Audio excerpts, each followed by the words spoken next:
Recording has begun.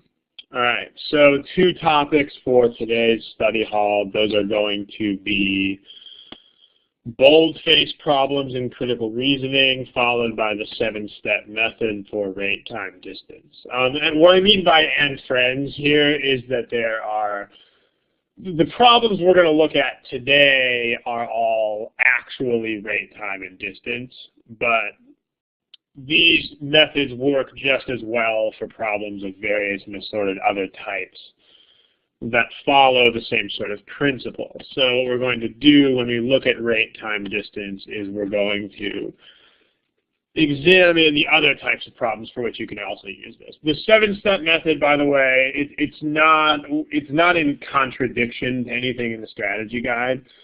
It's more like a supplement to the methods that we use in our strategy guide. So it's builds on and makes it, well, what this 7-step method is, it's a little bit more formal than the methods that are in our strategy guide. And so I know that a lot of students appreciate having an approach that is a little bit more formal.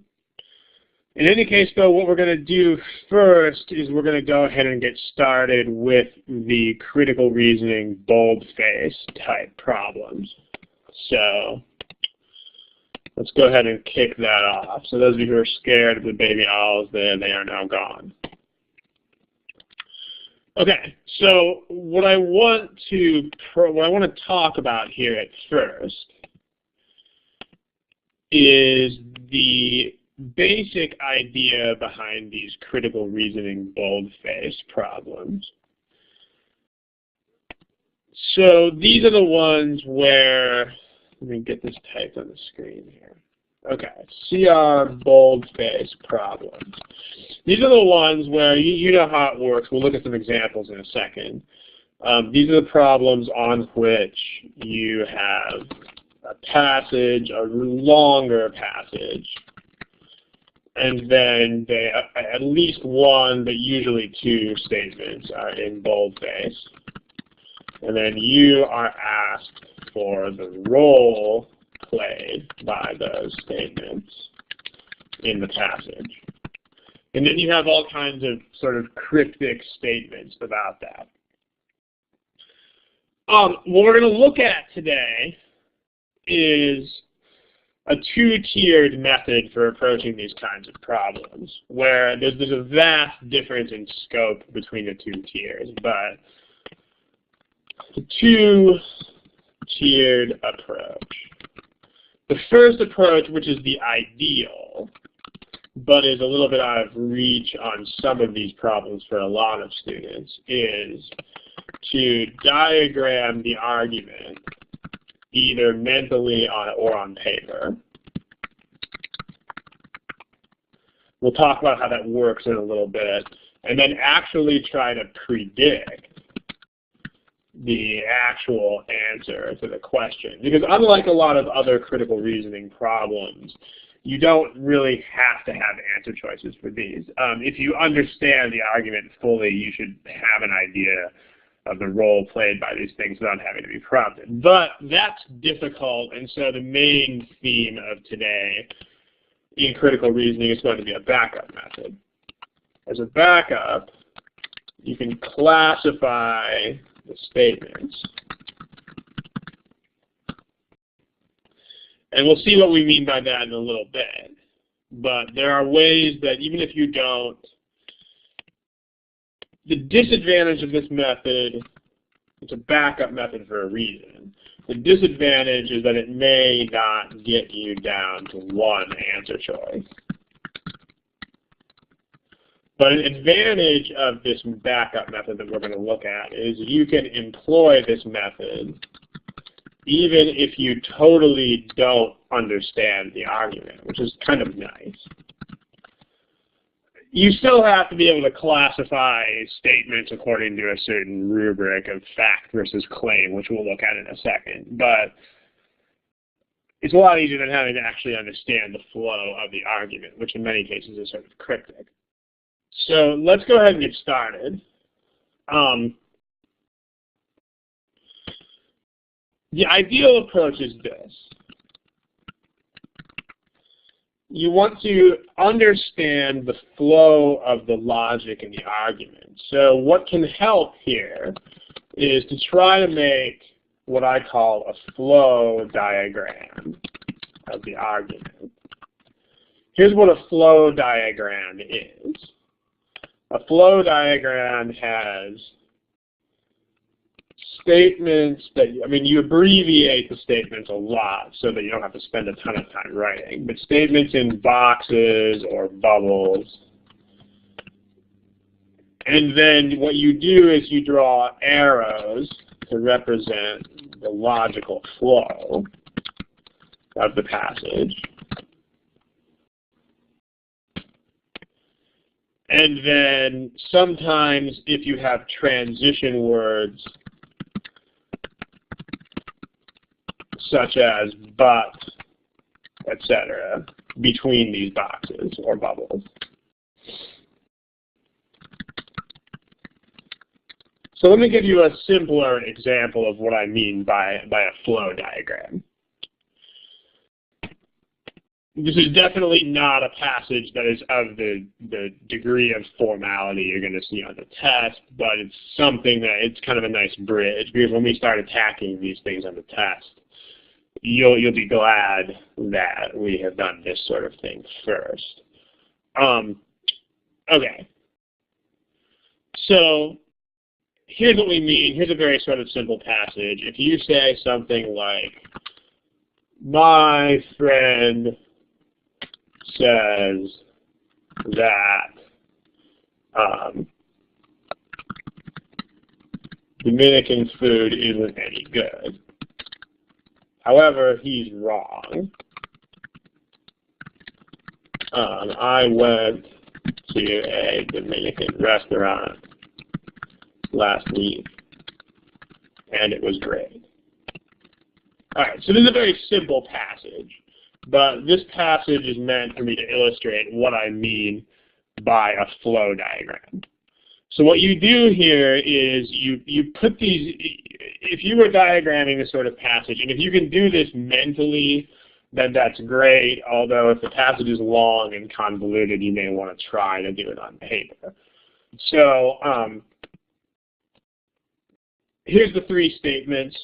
One statement is, friend, Dominican food is no good. So we'll make a box around that. And then the next statement is, friend is wrong. There's not supposed to be a slash there. Friend is wrong. And then the final statement is, last week, Dominican food was good. Okay, so one thing you're still going to have to do here is try to figure out what the main point of the argument is here. So, I mean, again, this is a warm-up. If you find this almost unconscionably easy, then that's a good thing. If you go ahead and tell me in the text box, do you think the main point of this argument is that Dominican food is no good, or that it is actually good? In the text box.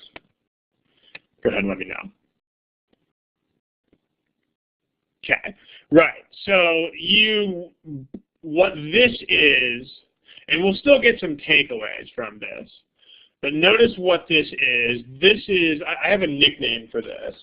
I'm not sure if you guys are all from America, so I don't know if you know how bowling works, but bowling is a sport. If any of you don't know, bowling is a game where you set a bunch of pins up at the end of an alley, and the goal of the game is to knock the pins down. So a bowling pin is basically something that you put up for the sole purpose of knocking it down. So in other words, this is a statement that is included specifically so that it can be knocked down. It's included precisely so that you can debunk it.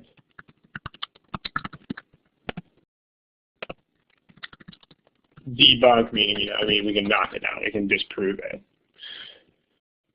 And then this is a counter argument. So we're not going to have any arrows between this statement and that statement, because that wouldn't make any sense, right? I mean, this is not support for anything here, nor is anything here support for this. So instead, what you would put is you would put a large but between these two things. And then we've got to figure out which way the arrow goes here. All right, because the way the logical flow works is either this statement supports that one or that one supports this one. So go ahead and tell me in the text box, do you think statement 1 supports statement 2, or do you think statement 2 is used to support statement 1? Go ahead and tell me in the text box. Yeah, 2 supports 1. Okay, you guys are nailing this, so this is good. The arrow that you would put would be this way. If you need to, I mean, again, this is meant to be a very easy passage, but if you need to determine the direction of the arrow, then you can use a therefore test to determine the direction of the arrow.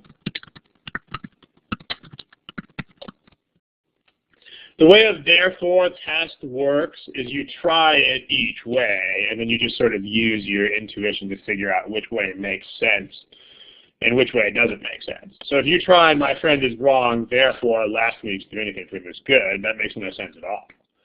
But if you say last week's Dominican food was good, therefore my friend is incorrect, there you go. So the advantage of a flow diagram is that it lets you figure out, it lets you identify as precisely as you can the role played by the statements in the passage. Because, I mean, the other type of diagram can be useful too, but the problem with the other type of diagram is that it's, number one, the T-bar diagram, where you put the pros on one side and the cons on the other side. The problem with that kind of diagram is that number one, all it really does is differentiate pros from cons.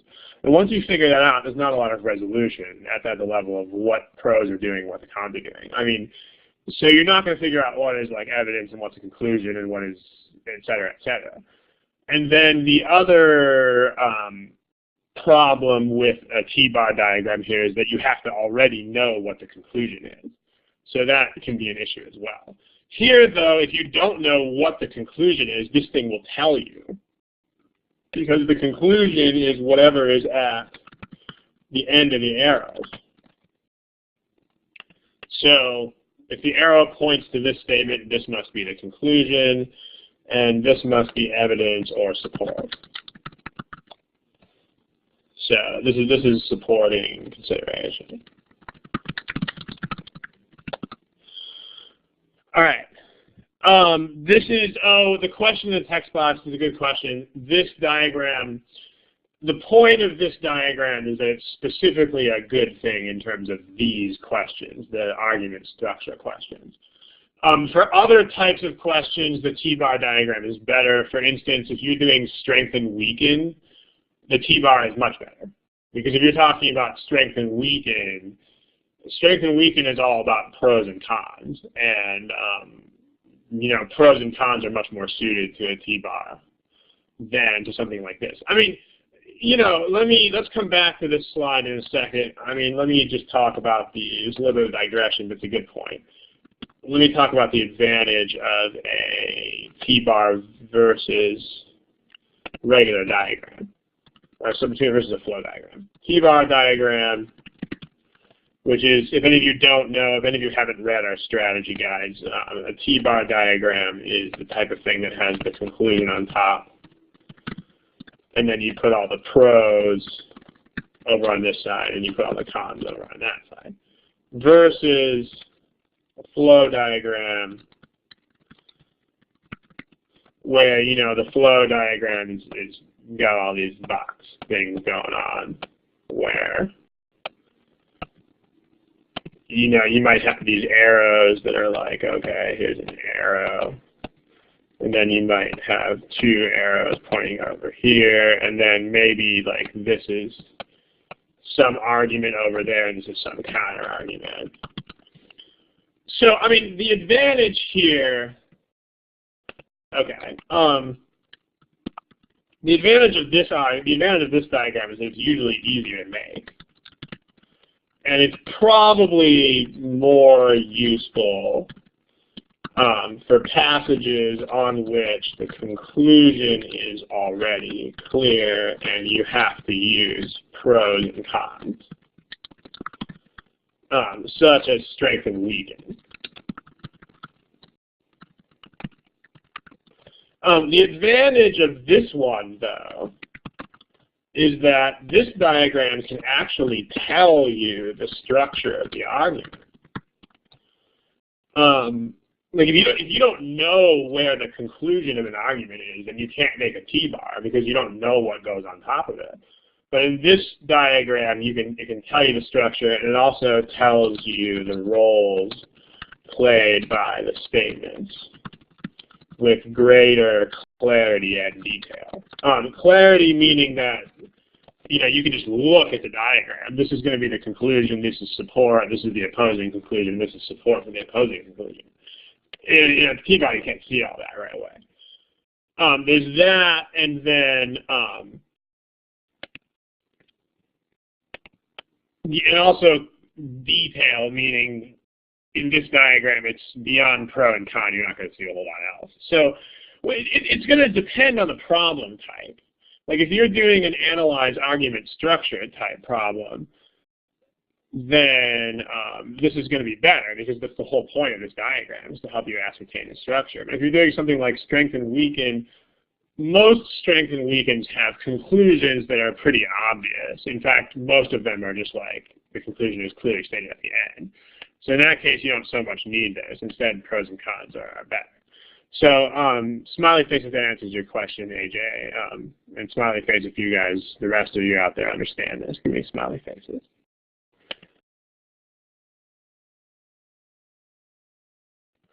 Okay, so back to the matter at hand here. This is what a flow diagram looks like, and from that flow diagram, you have. I mean, this is a claim to be countered.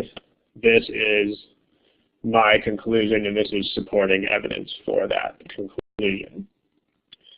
All right, so once you do that, you can predict the role played by the statements in the passage. Smiley face if this makes sense.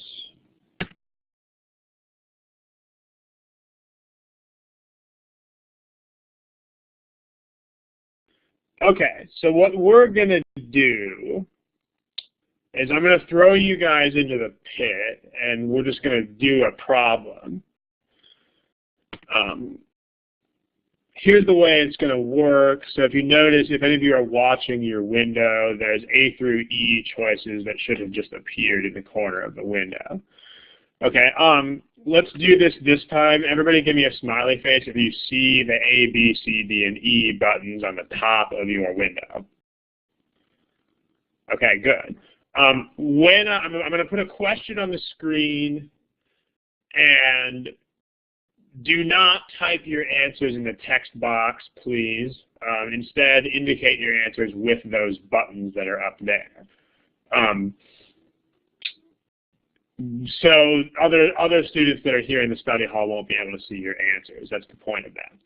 So, okay, let's go ahead and do this problem right here. I'll give you a time of about 2.5 minutes to work on this problem. When you're done, remember to use those buttons. Thanks.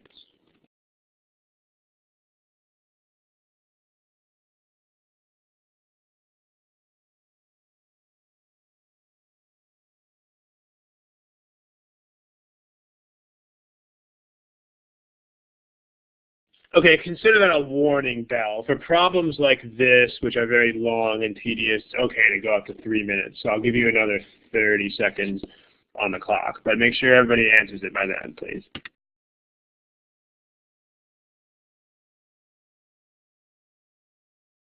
Okay, we've got a couple of participants that don't have answers indicated. So if you are one of those, please indicate some sort of answer, please.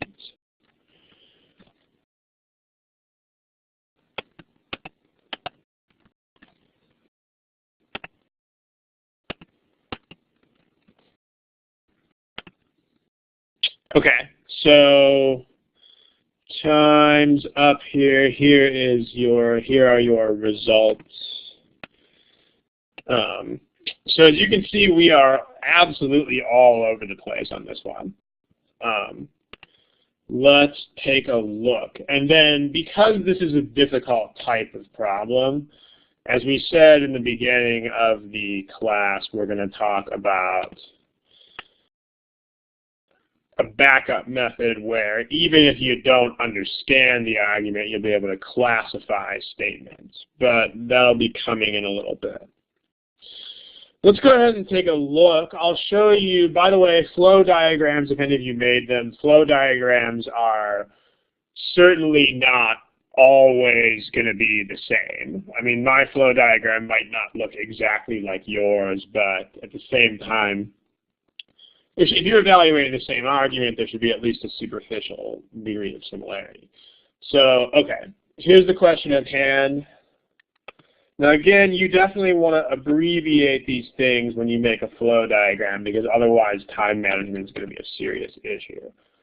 So basically the first finding, you don't have to be super quantitative with it, just say people report whiplash more in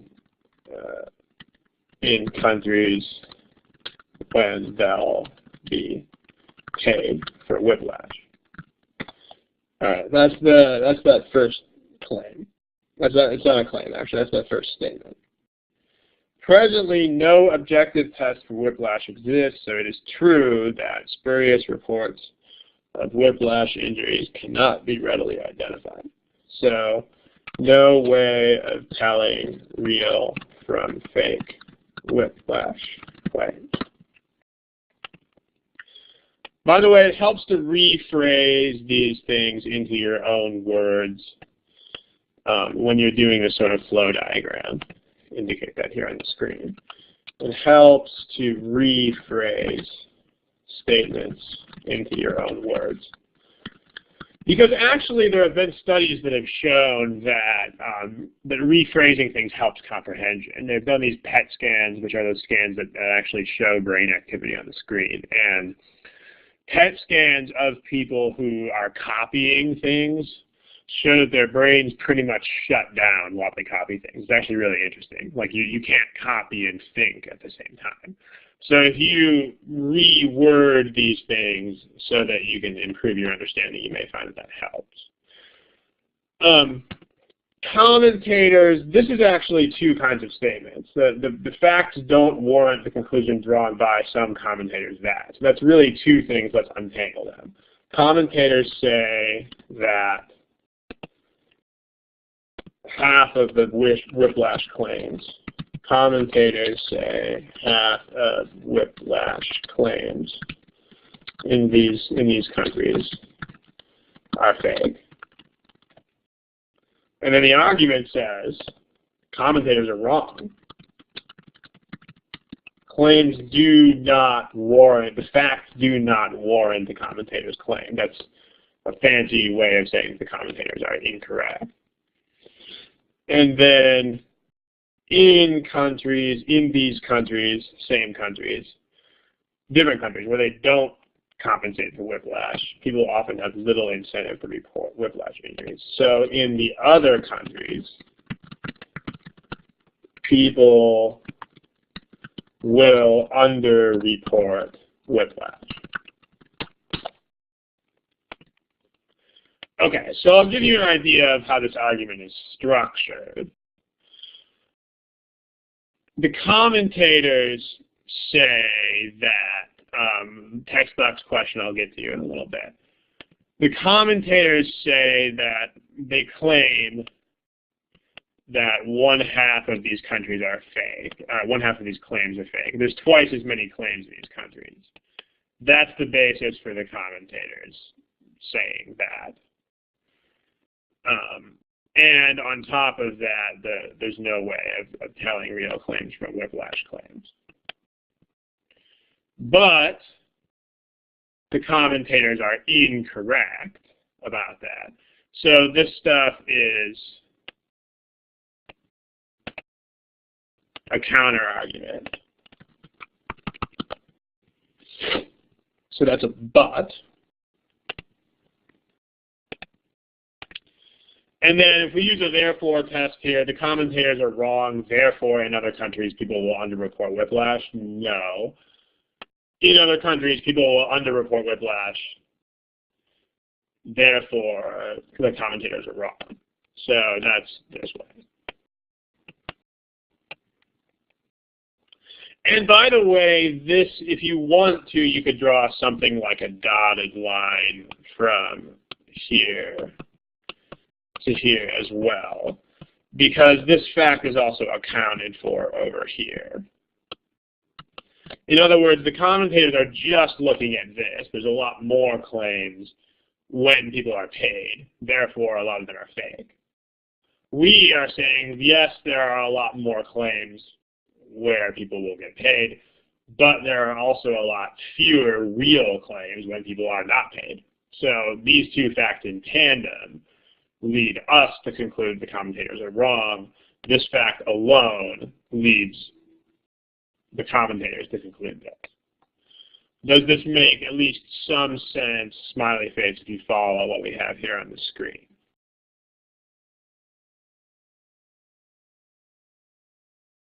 Okay, so we got some smileys. You can give me the other face if you don't follow. The face that's underneath the smiley, just so I can get a poll here of how we're doing with this. Okay, none of the one or two of the other face. Okay, the smileys seem to outnumber the non-smileys by about 8 or 9 to 1, so I think we'll proceed. Remember, for those of you non-smiley people, there is going to be another method that we're going to present you with shortly, which actually doesn't even require comprehension of the argument. So that's going to be a good thing. Okay, well, so what are these bold faces? The first bold face is this one right here. People report whiplash more often. And then the second bold face is this one. So that's number 1 boldface, and that's number 2 boldface. Well, so notice number 1 is a boldface that's used in their argument and also in mine. And so number 1 is just a statistical fact. Number 1 is a statistical fact that is used in different ways by the commentators and by me and by the argument. Number 2 is evidence that only is used for my argument. Number 2 is support for my argument against the commentators, and it's not used by the commentators. So if you go through these choices looking for statements that are similar to these, then, okay, the first is a claim that the argument disputes that it doesn't. I mean, this is taken as fact by me and by the other person. It's a fact that's used by both of us. Claim that's used to support a conclusion that the argument accepts. Well, not really. It's a claim that is mostly used to advance the commentator's claim, which we are absolutely rejecting. So, and it's not really in keeping with this. The first is evidence that has been used to support a conclusion for which the argument provides further evidence. The second is the main conclusion of the argument. Well, second's not a conclusion of anything. The second is support for this conclusion. So that's another reason to rule out B and C, because the second is not a conclusion. The second is support for this conclusion. D, the first is a finding whose implications are at issue. That seems to fit because at issue means we're arguing about what it means. Well, they use it to support this, I use it to support that. So that's true. And then the second is presented in order to argue against deriving certain implications. Okay, this is used to support my argument against that argument. So that's pretty good. The first is a finding whose accuracy is evaluated, except it's not. The argument never says that this claim is inaccurate. Inaccurate would mean we were actually saying these statistics were wrong, maybe because of the way that they were presented or whatever, or the way the surveys were conducted or something like that. But the argument doesn't do that. So, okay. The best thing in concert with what we've said here is choice D. Choice D of these 5 agrees the most with what we wrote here. Does this make at least some sense? Smiley face, if it does. And again, remember that we are, okay, I count a fair number of smiley faces. That's good. Count at least 15 smiley faces. That's what I like. Remember that we're going to have a backup method which has a much lower standard of comprehension here. So, okay, the questions that are in the text box,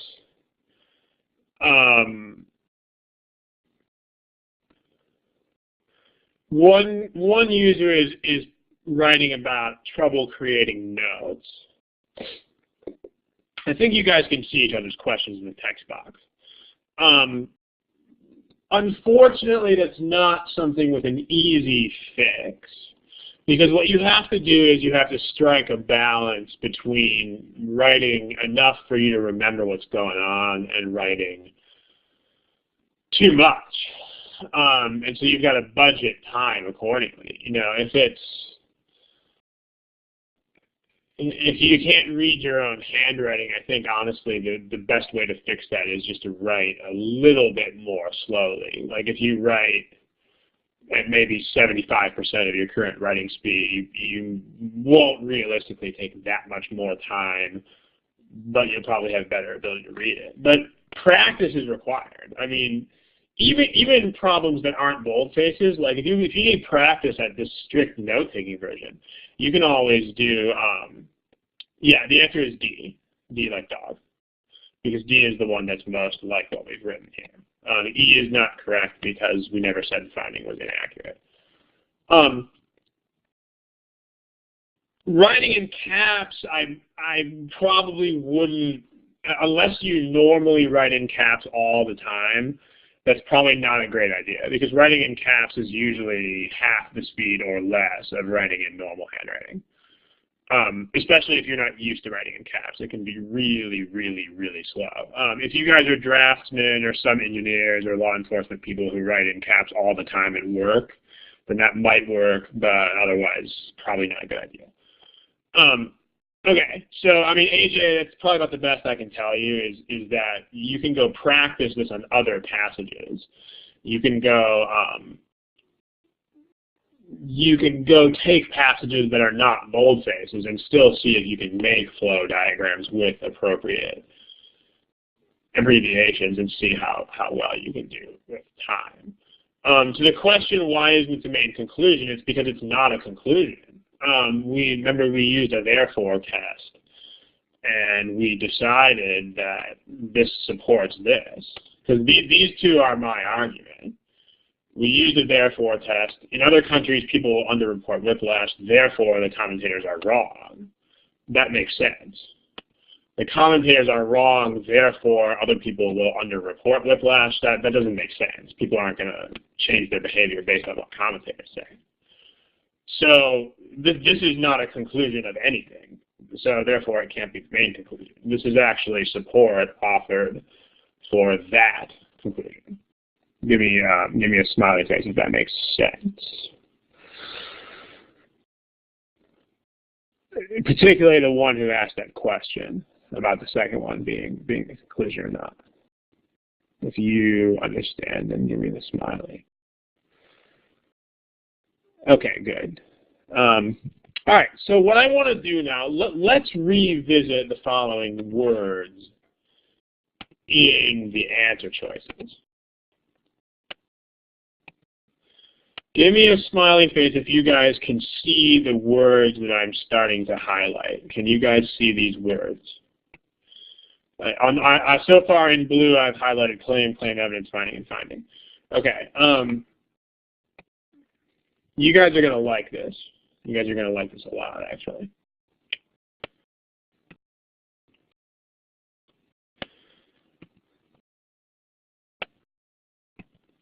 So those, let's talk about those. In particular, let me point to this word right here, evidence. Can somebody tell me something about evidence? Like, what is the only kind of thing that can be evidence? I know that's kind of a vague question, but we'll see if anybody sees where we're going with this. Facts. There you go. Yeah, someone put data and stats. It doesn't have to be a statistic. I mean, if you, like, for example, this guy has blood on his hands is not a statistic, but that could be evidence for having committed some crime, you know. But, okay, so, right, evidence actually has to be facts. This kind of observation is the basis for what we're going to call this backup method. So here's the backup method for evaluating boldface problems. Don't worry about the problem disappearing. We'll come back to it in a second. Backup method for evaluating boldface problems. Take each boldface and decide whether each boldface is a fact or a claim. This you can do even if you have absolutely zero understanding of what is going on in the passage. Like, even if you do not have a clue what the passage is talking about, you can still do this.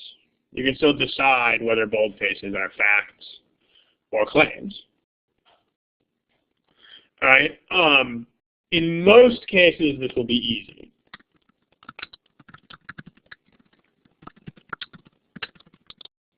All right. For example, if you say something like the unemployment rate in, if you say something like the unemployment rate in January was twice the rate last May. Okay, that is very clearly a fact. But if you say something like, you know,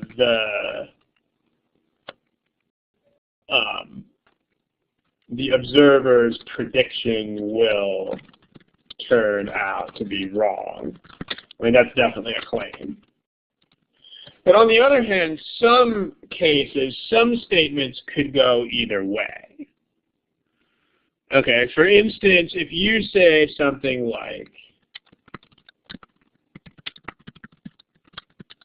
some statements can be either.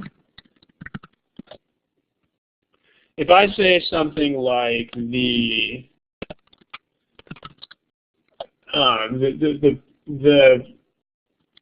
patrons of this restaurant have more, are extremely wealthy. That one could actually be either way. It depends on how we know it. Like, if we know this because we actually know how much money those people have, then that's a fact.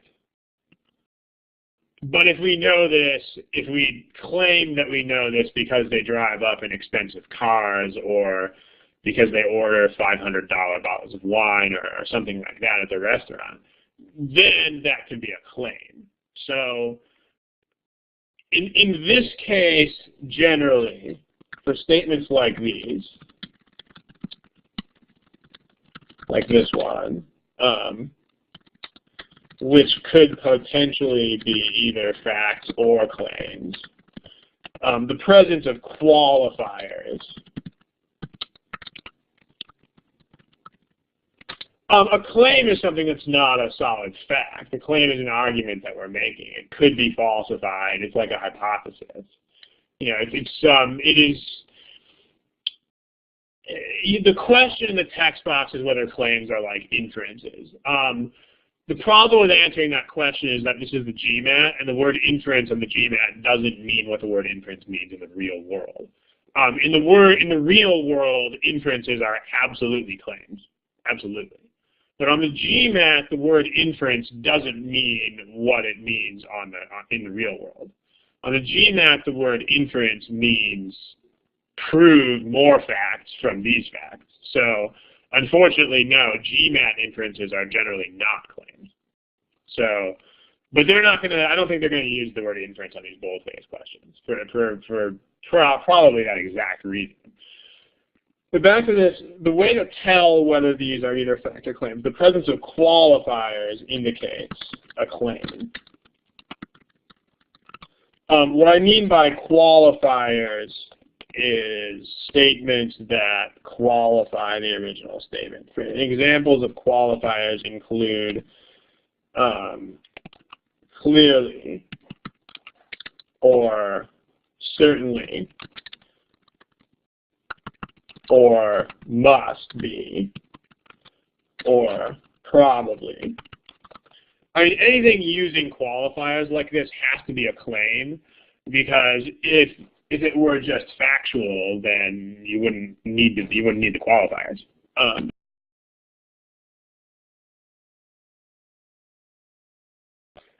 Okay, so sorry for that brief delay. Like, here's an example. So if you go back to this up here, if you just say the patrons of this restaurant are extremely wealthy, that's probably a fact, because if you just declare that, then there must be some solid evidence for that. But if you have a passage that says the patrons of this restaurant must be extremely wealthy, that's a claim, because they're going to be making that claim based on observations. Like if you say must be, that means you're seeing the cars they drive, or you're seeing the food or wine they buy, and you're inferring that they must be wealthy. So, okay, give me a smiley face if you guys understand, A, the distinction between claim and fact, and B, how to tell, especially in borderline cases like this. Okay, so the question in the text box is exactly what we're hitting at next here. Why would you want to do this? Well, because remember, yeah, modifiers is a sentence correction issue, so that's not really what we're talking about. But, I mean, yeah, those things usually are grammatically modifiers, although that's not so much the point. The point is just that they qualify the statement, and so they make a claim. But, okay, so once you do that, look at indicator words in the answer choices that restrict those choices to facts or claims. All right, for instance, one restriction we've already seen is that if you say evidence, evidence has to be fact. Okay, if a statement makes a claim, then it is absolutely not evidence.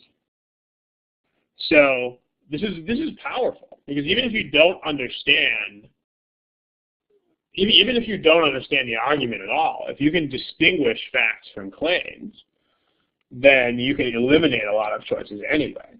So, all right. Must be facts, must be claims, can be either. Here's what we're going to do. I'm going to go ahead and involve you guys as an audience in this. I'm going to give you a bunch of words out loud. Okay, so evidence we've already established has to be facts. All right, so evidence we'll go ahead and put in that first column. All right, I'm going to toss out some words in the text box. Give me an F if it has to be a claim, a C if it has to, an F if it has to be a fact, a C if it has to be a claim, or an E if it could be either one. Okay, I'll toss out some words for you. Circumstance. What do you guys think? You think a circumstance would have to be a fact, a claim, or either?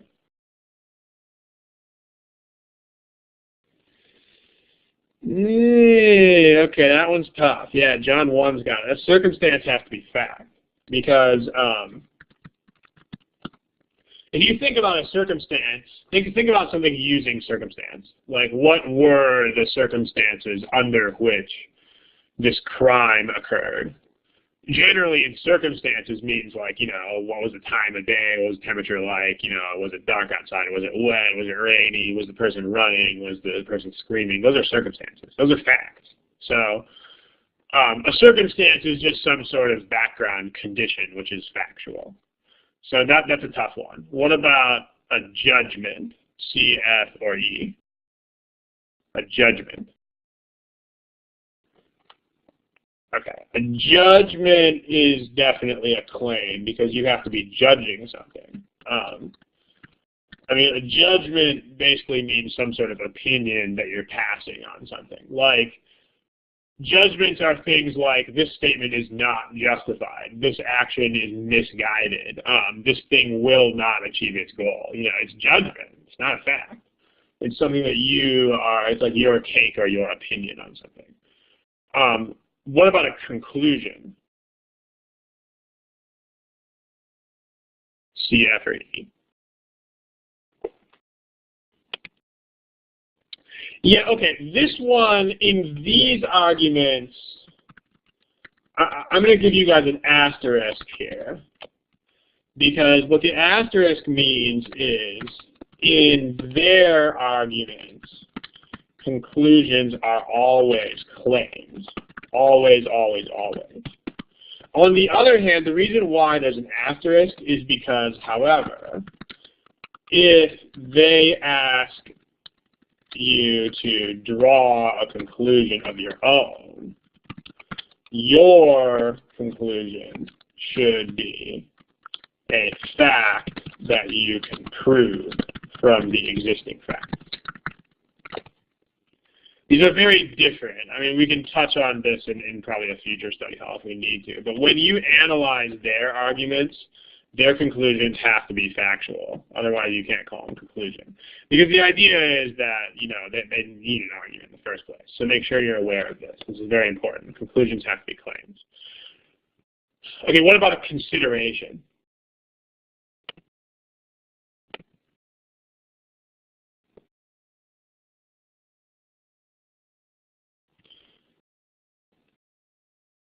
I'm giving you guys all the tough ones first. So the consideration can be either one. Because a consideration is just something that you consider in making an argument. So, basically that's everything. You might consider things that are facts, but you might consider claims as well. So considerations can be either. Okay. Let me give you a couple more. Findings have to be facts. Data, observations,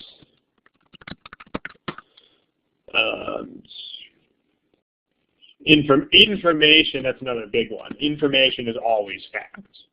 Okay, claims are not information. So, okay, there you go. So, and then of course, if it says fact, they might even just say that. Here are some more things that have to be claims. A position has to be a claim. A stance has to be a claim. A prediction has to be a claim because there's no way you can know if a prediction has to be true. A hypothesis has to be a claim. A belief has to be a claim. Okay. And then as far as things that can be either, explanations can be either because, you can use facts or claims to explain stuff. Justification is absolutely whatever you use to justify your conclusion, so that can be fact and claim. And then support. The key here, though, is these.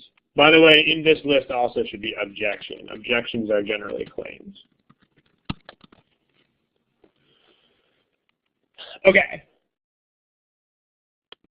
if you see these words, then you can just, even if you do not understand the argument at all, you can still match these words against the content of the argument and against the content of the answer choices. And if it doesn't match, it's the wrong answer. It's kind of neat. So let's take a look at that problem yet again, but in view of this. So again, let's go ahead and highlight this stuff. So here's claim, claim, evidence, finding, finding. And then the second is a conclusion. The second is a conclusion. The second is the conclusion. The second is a claim. And the second is evidence. Okay. So let's take a look. Well,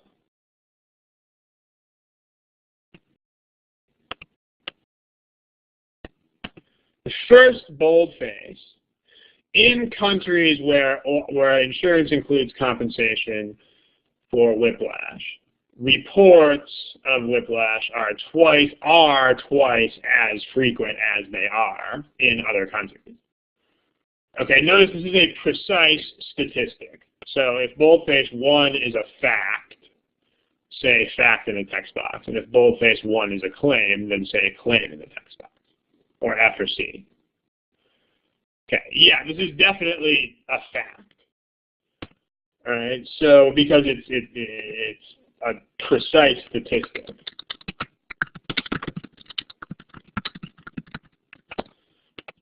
All right, on the other hand, number 2, in particular, notice this qualifier. And notice this statement about incentive. Incentive is, what are people's reasons for doing something. Clearly, people don't have much of a reason to do this. Is that a fact or is that a claim?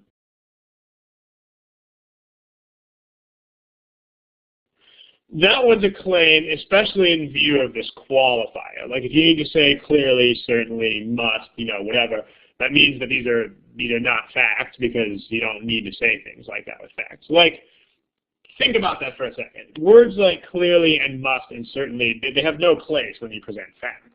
Like you would never say clearly the unemployment rate is twice what it was last month. It doesn't make any sense. Instead, you would say something like clearly the unemployment rate is what it was. You would say the unemployment rate is twice what it was. You just state the fact. Then you would say clearly, and then your conclusion from that, your claim. Clearly the economy is getting worse. There's your claim. So number 2 is a claim. Note the qualifier. Note that you don't have to have any understanding of the argument to do this. You don't have to understand a thing about the argument, about the way it works. Well, let's take a look. Number 1 is a fact. Claim, wrong. Claim, wrong. Evidence is fact, so that's fine. Findings are fact, so that's fine. Findings are fact, so that's fine. So based on this rather humble observation, we've already eliminated 2 choices. A is gone, and B is gone. Because number 1 has to be a fact. Number 2 has to be a claim. Well, evidence is not a claim. Evidence would have to be a fact, and this is not a fact. So we can rule out E as well. Okay, now this procedure definitely has its limits. For instance, C and D both pass these 2 tests. Evidence would be a fact, and conclusion would be a claim. Finding would be a fact, and of course, claim is a claim. So we can't really get past C versus D, but that's pretty darn good. Because if you look at how many answers there were that were not C or D, there were a lot of them. So this is a pretty awesome method. So you decide whether each boldface is factual or whether it's a claim, and then you look for indicator words, that restrict your choice accordingly. And then when you find those, then eliminate accordingly. Believe it or not, there are some problems. They're in the official guide, so we're going to reproduce them here. By the way, if any of you guys are official guide veterans, this problem is in the official guide, but the reason we're allowed to use it is because it has also been used on GMAT prep software. So any problems that are unique to the official guide we can't use. There are a couple problems in the official guide, Boldface, that you can solve completely using just this, because there's only one choice that passes this test. It's pretty sweet. So, okay. Any questions here?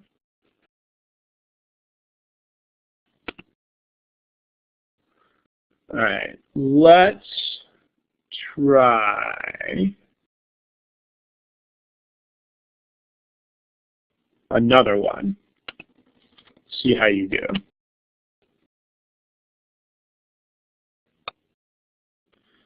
Try that. I'll give you another timer, about 2:40 or something. And I'll clear out, okay, I've cleared out your answers. Again, don't indicate answers in the text box. Please indicate them with the buttons that are on top. Thank you.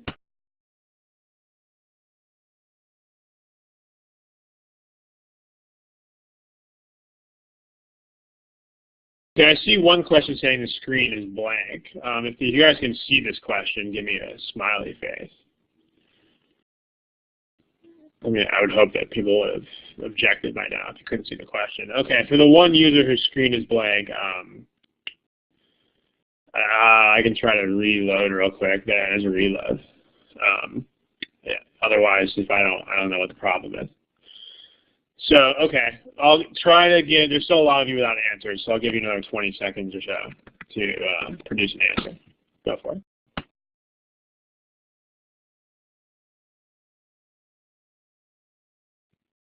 Okay, guys, it's time to cut the rope and pick an answer. Again, this is not, these aren't easy. So, let's see, at least there are two choices that you can get down to if you just use this previous method that we looked at. So here are your statistics. So it looks like most of you are picking B and E. Well, let's do our elimination method here first. So here's the problem again. Let's take a look. Boldface number one, the fragments themselves almost certainly contain no sulfur. See if that's a claim, and F if that's a fact. First boldface.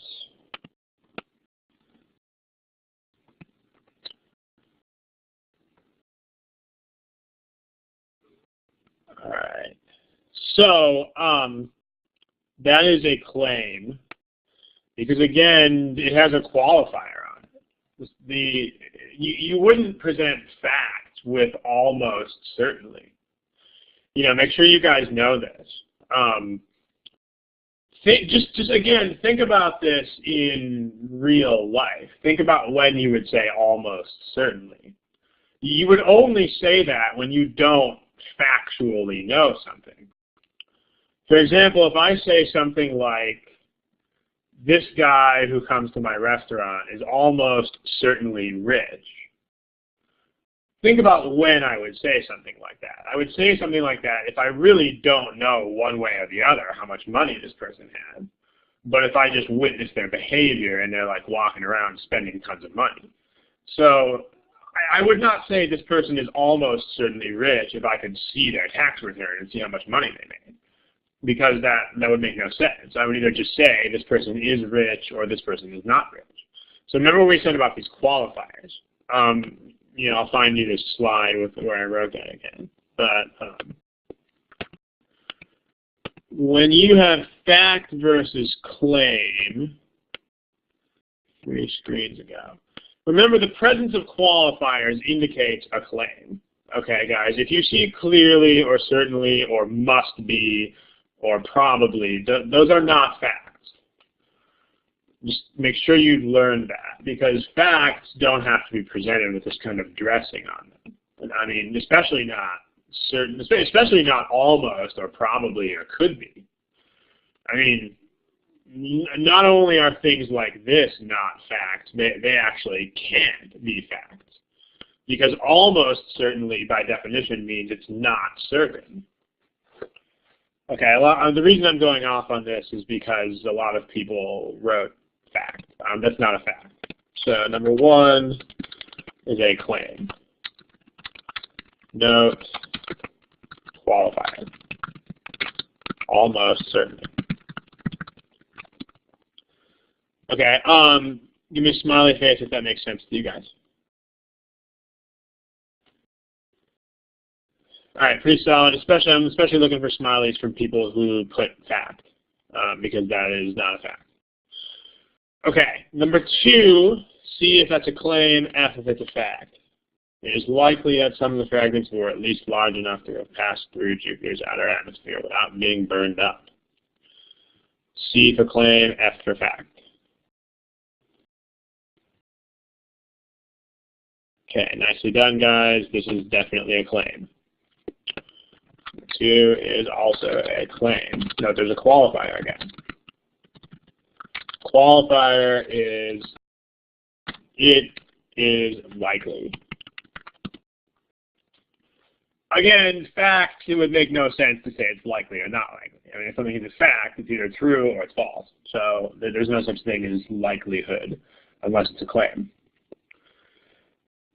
So we're going to highlight in green anything that indicates facts, because anything saying either of these things is a fact is automatically incorrect. In green is words that are restricted to facts and are therefore wrong for both of these boldfaces. Well, okay. So, tell you what, let's put this out to you guys. Do you see any words in these answer choices that have to be facts? If you do, go ahead and type them into the text box.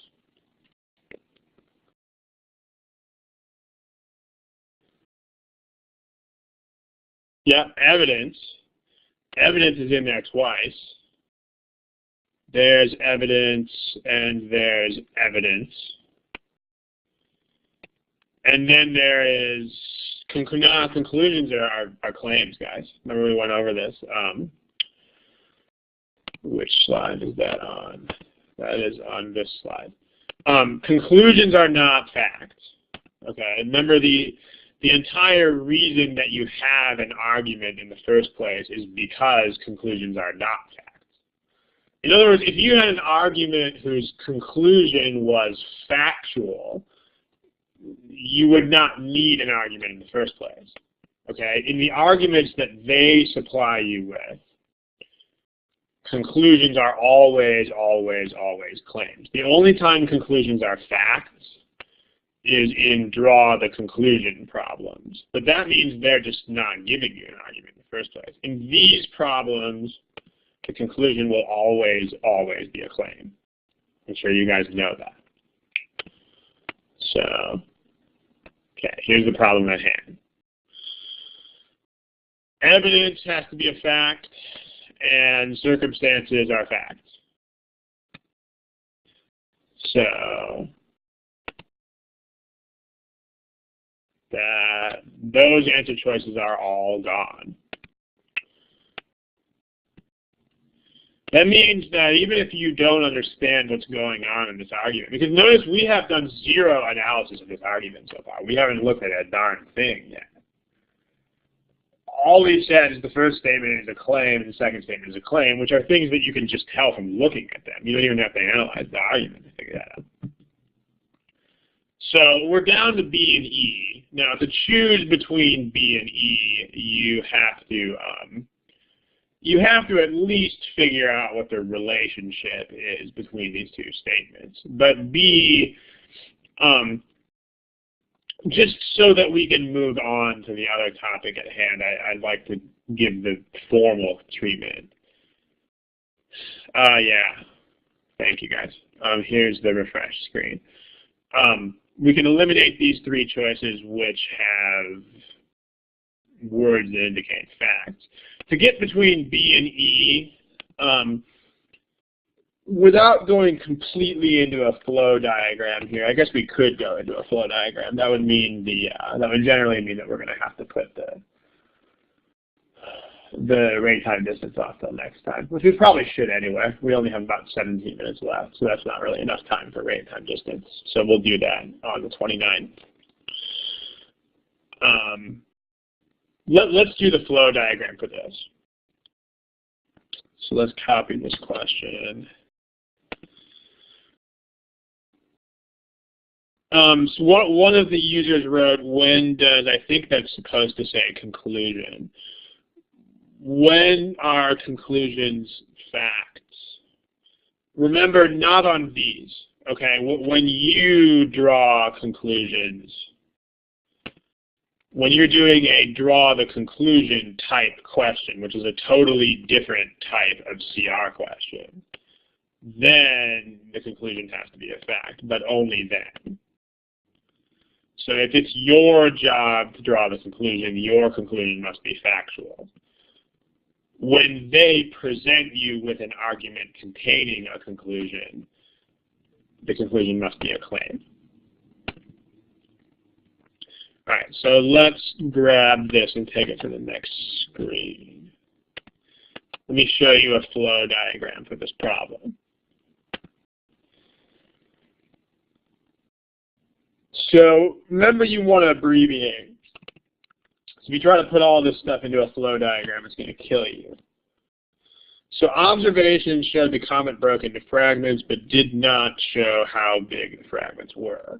So paraphrase, we know that there's fragments, don't know size of fragments. In 1994.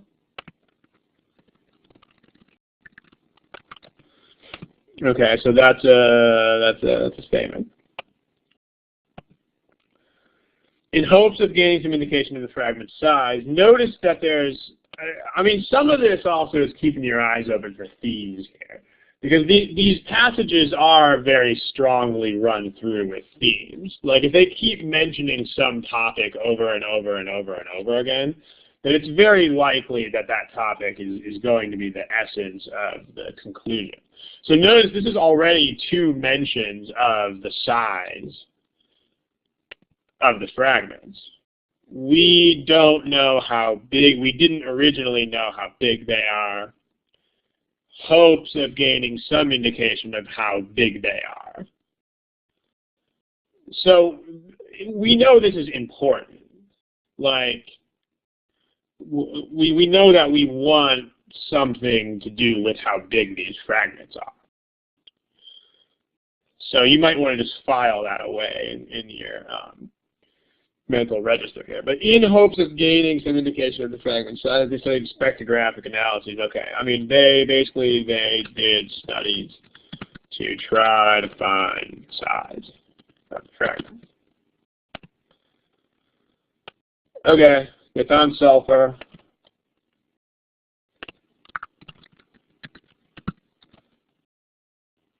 Fragments didn't contain sulfur.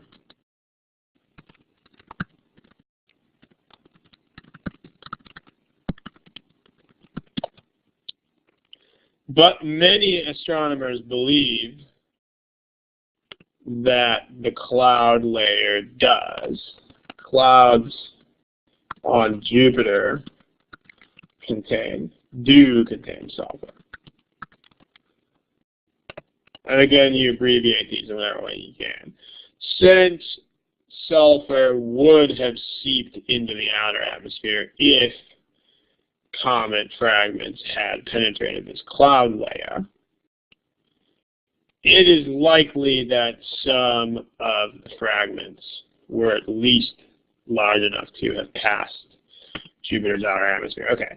When they say since sulfur would have seeped into, that means, among other things, that sulfur did not seep out there. So the sulfur stayed away from the outer atmosphere. The sulfur stayed inside. So sulfur didn't, the sulfur was in the atmosphere. Sulfur penetrated outer atmosphere. That's where they set that up here. The analysis revealed traces of sulfur in the outer atmosphere. In fact, these are basically the same statement. This one right here. This one right here. So we actually don't need that one anymore. Therefore, the comet's fragments must have been big enough to pass through the atmosphere.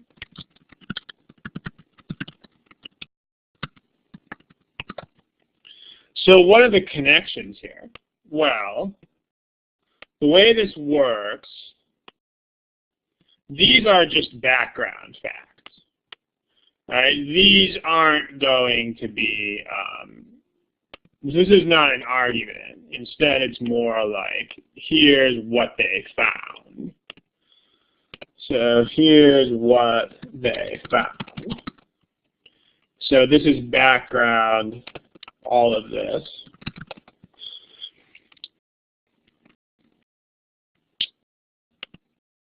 There were no sulfur in the fragments, but sulfur penetrated from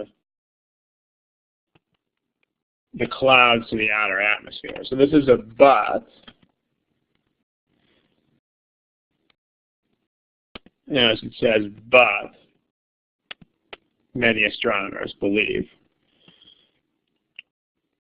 So these in combination are meant to show you that the fragments must have penetrated the atmosphere.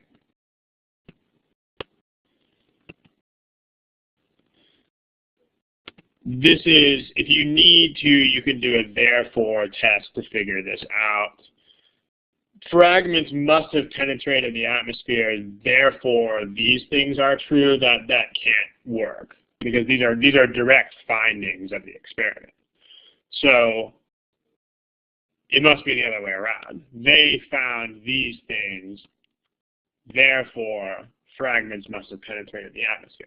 Now this is an extremely difficult passage to follow, but notice there's a pattern here, and this does follow the usual pattern of scientific reasoning. So if they describe a scientific experiment, notice you've got findings of the experiment. Therefore, they make a hypothesis.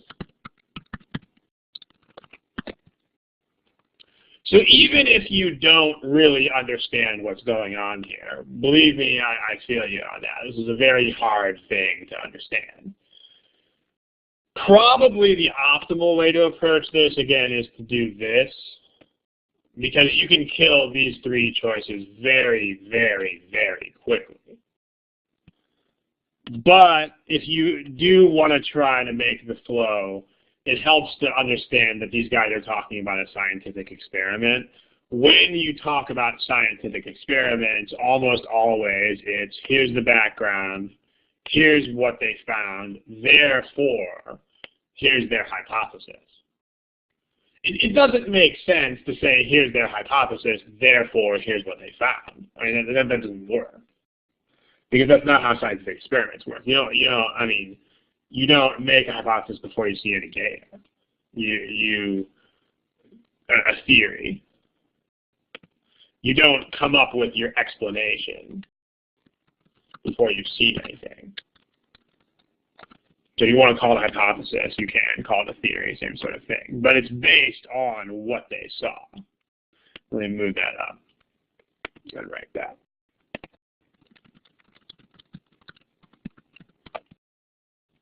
Okay, but again, this is hard. If you can do this, I mean, I think my main pitch today is to try to pitch this method to you instead. Because you don't have to worry about any of this. This is just crazy. I mean, if you guys don't figure this out relatively quickly, the chances of figuring it out in a very short time are kind of small. So instead, what you can do is just do this. So again, the order of, one of the users asked earlier, how do I know when to do which one? I would say if you get confused, you should very quickly switch over to using this method. And that's what you should do. Because this method is a lot lower octane. You don't have to try as hard here. And it takes less time as well. So you can also use it to answer these otherwise intimidating questions much more quickly.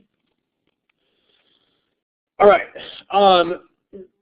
Because here's the thing. Like if you get down to these two, all you really have to do is decide whether these work with each other or against each other. So that's still not easy. But notice in B it says the second they're opposed to each other. It weighs against the conclusion, and the second is the conclusion. Whereas E says advanced in support, and that's the conclusion. So if you even have a vague idea whether these support or oppose each other, in this case they support, then you can pick between B and E. But at least you can get rid of 3 choices with extremely minimal effort. And that's the main thrust of today. I mean, you can't necessarily expect to get everything all the time. But note that we got rid of 3 choices with comparatively little effort. And this technique is fast.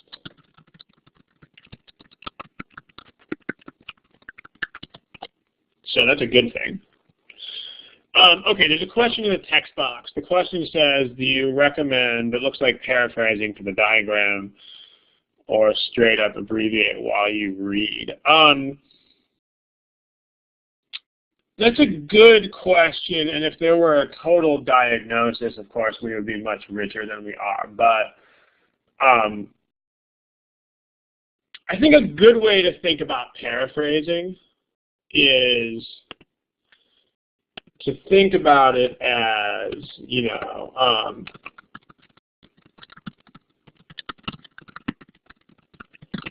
a good way to think about paraphrasing is like, how would I explain this out loud?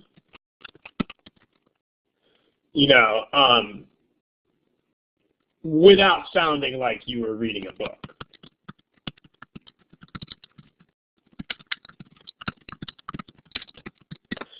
Because, I mean, we've gone over the sentence correction. There's a huge difference between out loud and written language. And so if you force yourself to translate statements like this into out loud language, then a lot of the time you're going to be able to figure this out, or at least how to paraphrase it. For instance, the way we did this problem,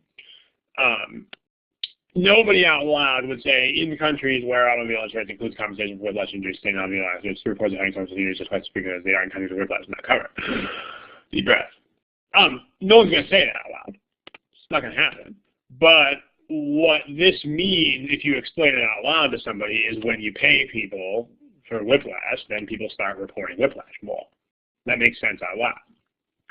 So, I mean, that's the rule that I use for paraphrasing, is give me something that would make sense if you said it out loud. And honestly, there's a certain dose of brutal honesty that's required here. If you can't do that, then that pretty much means you don't really understand the argument.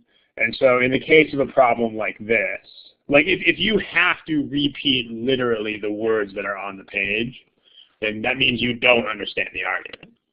Unfortunately, that's what it means. So, and then that doesn't mean you're lost, right? I mean, if you absolutely can't do this, i.e. you're stuck with literal reading of the exact words that are there,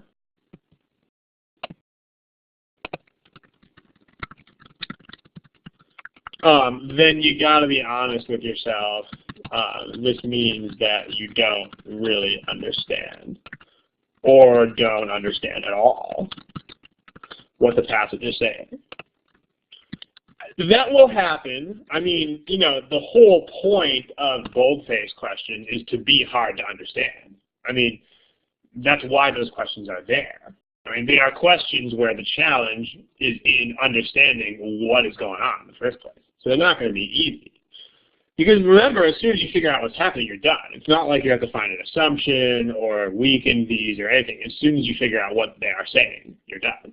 But that's why they're hard. If that happens, where you just don't get it, just move on to the backup method, which is fact versus claim, which is something that you can still utilize even if you don't understand the logical flow.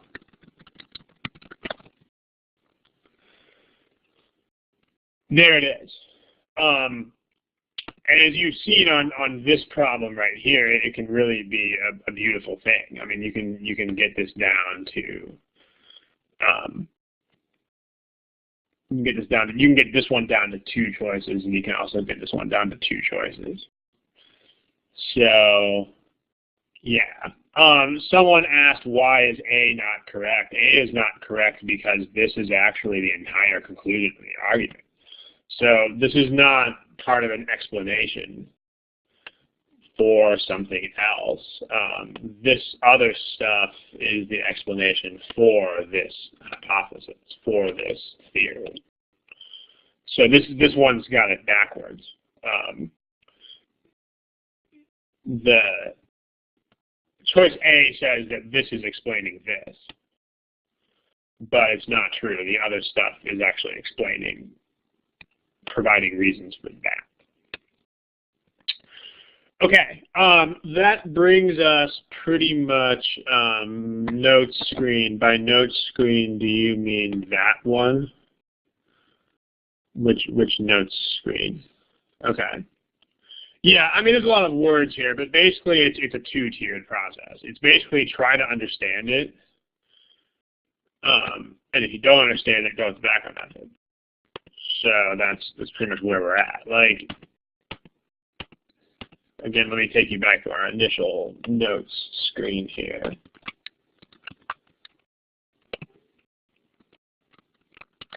It's basically, note that we listed this as a backup method. That's because it's what it is. All right, so way back to the beginning of the lesson right here.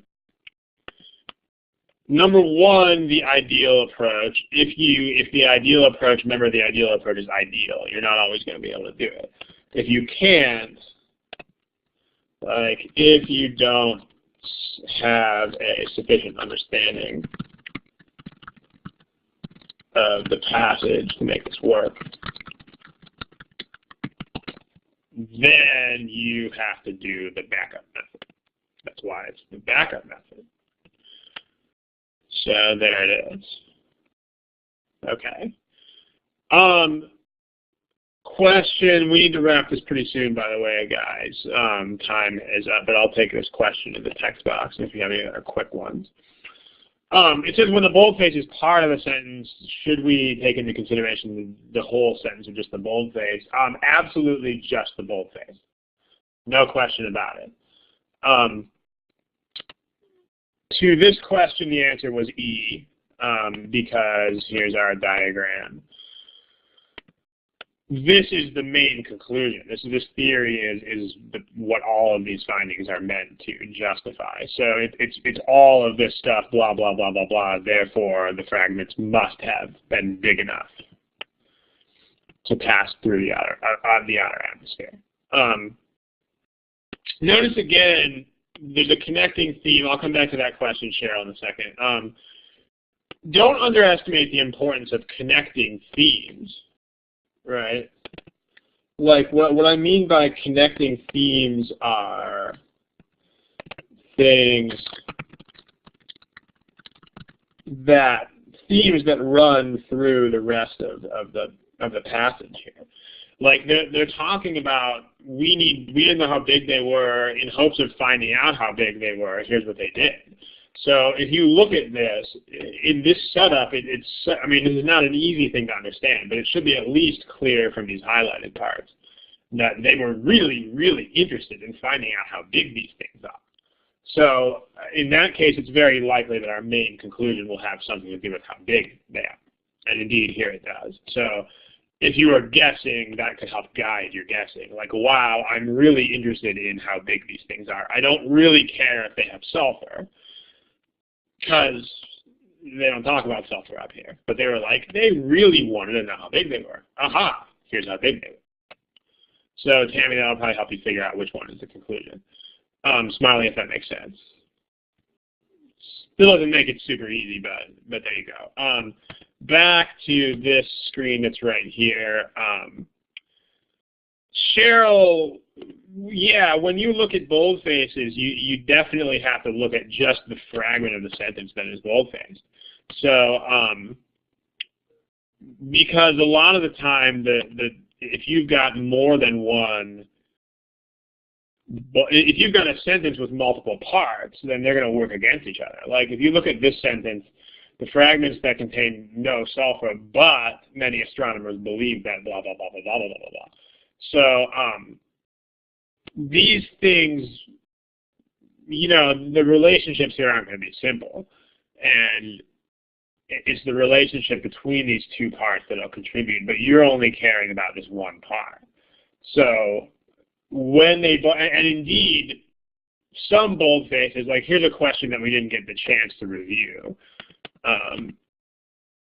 But Cheryl, this will prove to you that you really don't want to.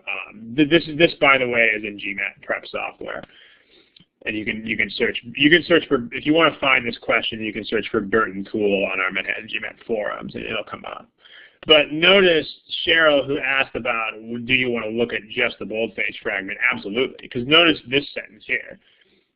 It is doubtful, I mean, the investor said blah, blah, blah, blah, but in this case, it is clearly not justified.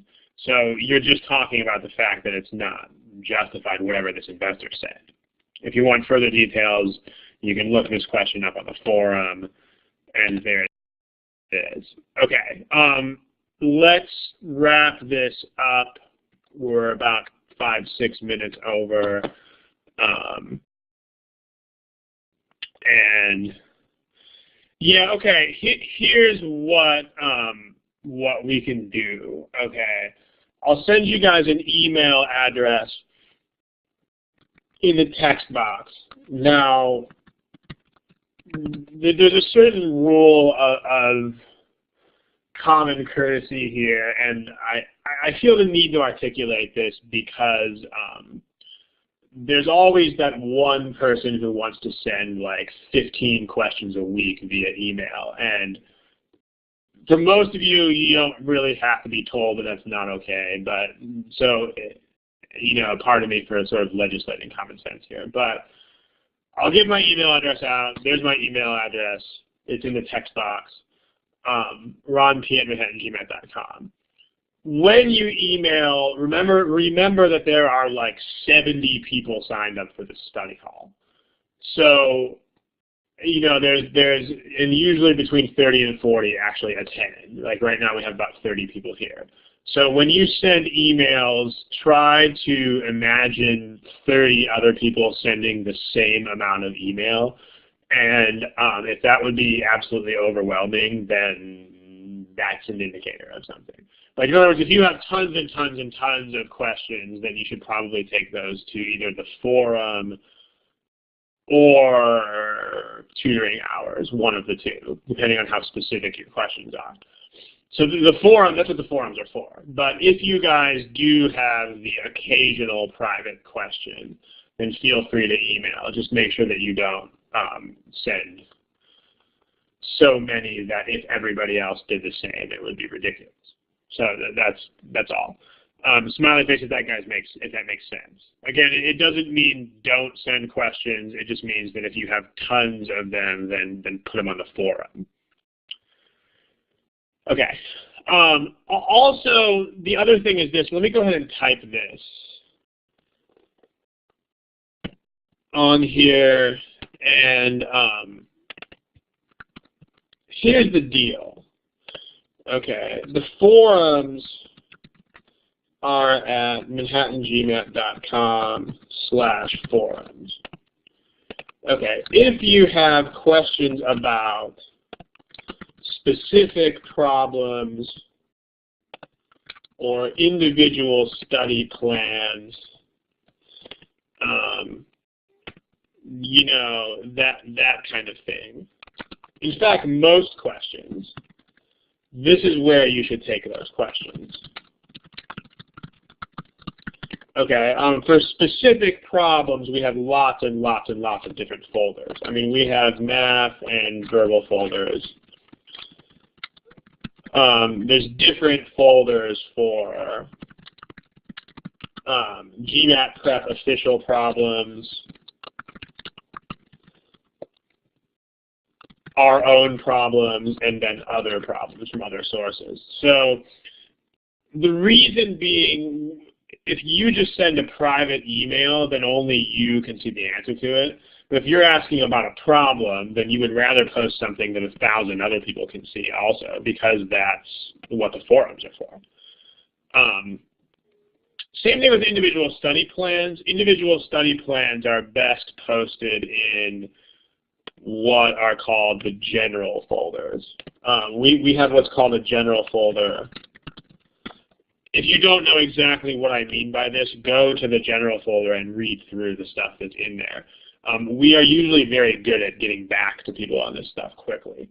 So especially general folder. General folder, you will get an answer in like 2-3 days max. Sometimes these folders, it takes a little bit longer, a couple weeks, something like that. But there it is. So there aren't really that many questions that really merit personal email, because most questions are things that the answers would benefit everybody else. In fact, that's a good rule to use. If the answer to your question would also benefit other students, please post the question on the forum rather than sending it through a personal email. Okay, and that goes for very much the majority of things that you could send.